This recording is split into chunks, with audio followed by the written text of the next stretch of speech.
1961. Deep inside Toyo Kogyo's Hiroshima works, a rounded, triangular chunk of metal spun along an eccentric path on an engineering test stand. It looked effortlessly simple, just gliding inside this smooth, peanut-shaped chamber.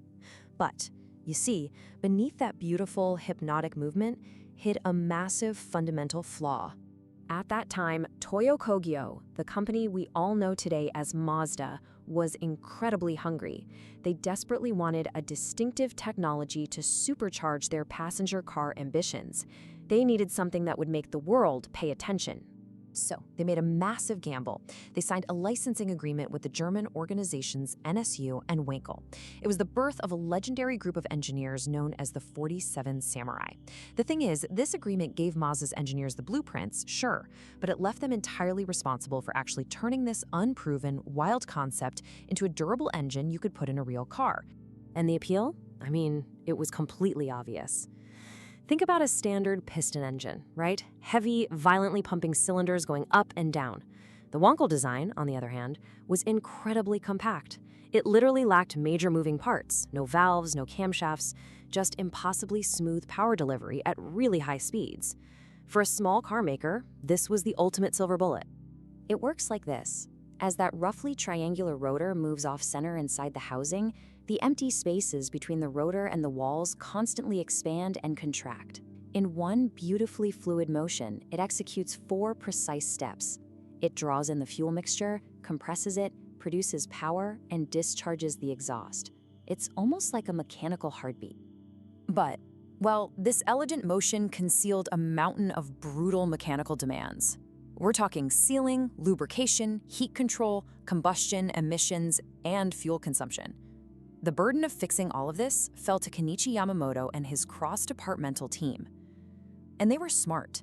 They didn't treat the licensed design as a finished product. No, they treated it as a deeply flawed starting point. So they built prototypes. They ran grueling, relentless test cycles. But almost immediately, they hit an engineering crisis exactly where each rotor tip met the housing wall. They had to drop everything to conquer what they called the chatter marks. See, these apex seals had to slide continuously at high speeds while somehow perfectly sealing off separate combustion chambers. But under pressure, the seals vibrated. And here's the unexpected twist. The engine was literally eating itself alive from the inside out. Those vibrating seals were carving closely spaced tracks, transverse scratches, directly into the curved metal housing, chatter marking. It totally killed compression and it completely destroyed durability. To stop the engine from destroying itself, the 47 Samurai got to work. They painstakingly varied seal shapes. They experimented with radical new materials, tweaked spring pressures, and refined the housing finishes. Eventually, they moved to a 2-rotor layout. This gave them smoother torque than those early single-rotor experiments, and slowly but surely, they controlled the marking. They actually made it reliable. By May 1967, all that relentless refinement paid off. Mazda launched the Cosmo Sport, its very first production rotary automobile.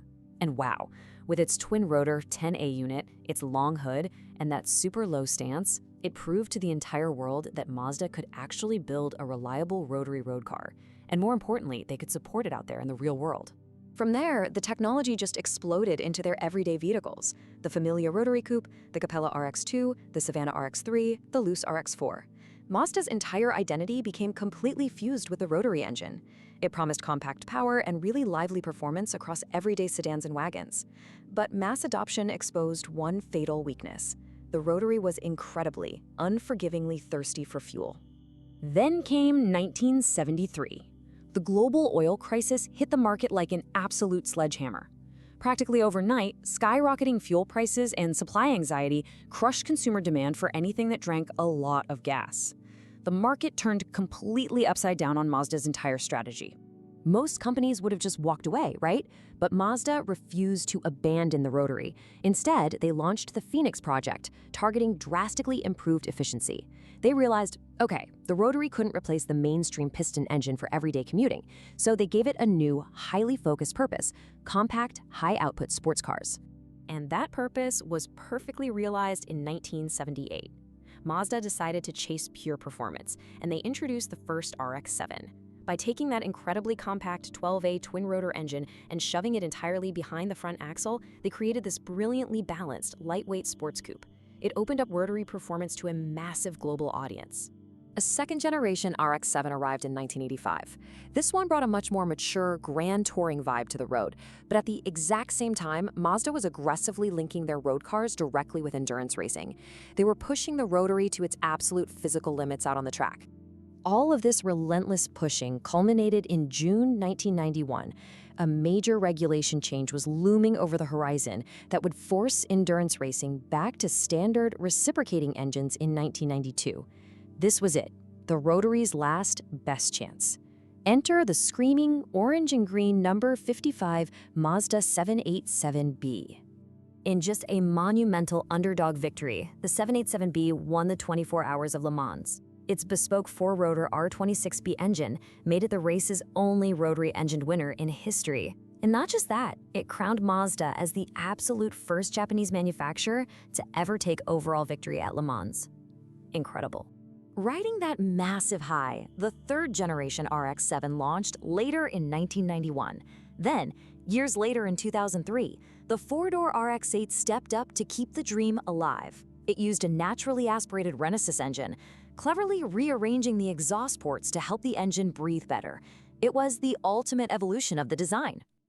But eventually, the pure physics of the design could only be pushed so far. In 2012, tightening global emissions requirements and pretty modest sales forced a tragic halt. Mazda officially ended RX-8 production. And that was it. The Rotary, it seemed, was finally permanently dead. Until 2023.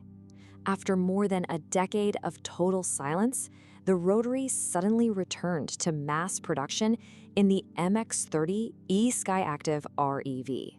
But after 60 years of high-performance evolution, the engineering team pulled off a massive perspective shift. Here is the ultimate twist, something nobody saw coming. The new single-rotor 8C engine doesn't actually drive the wheels at all.